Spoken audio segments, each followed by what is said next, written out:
Israeli airstrikes have hit central and southern Gaza overnight, killing at least 14 people.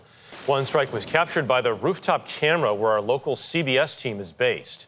Our Elizabeth Palmer traveled with the Israeli military to Rafah to witness the extensive network of Hamas-built tunnels they uncovered.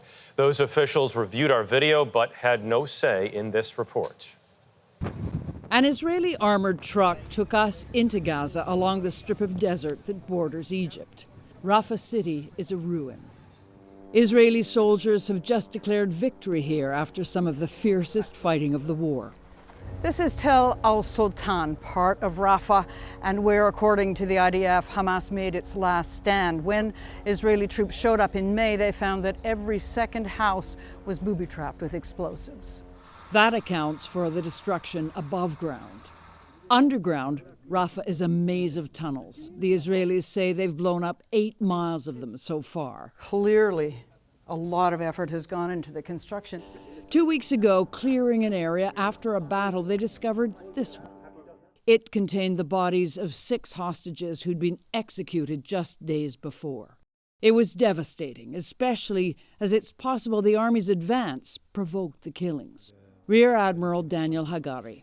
Does it change the way you operate, knowing that maybe if Israeli troops are getting close, the Hamas will be executing the remaining hostages? How do you cope with that, strategize for it?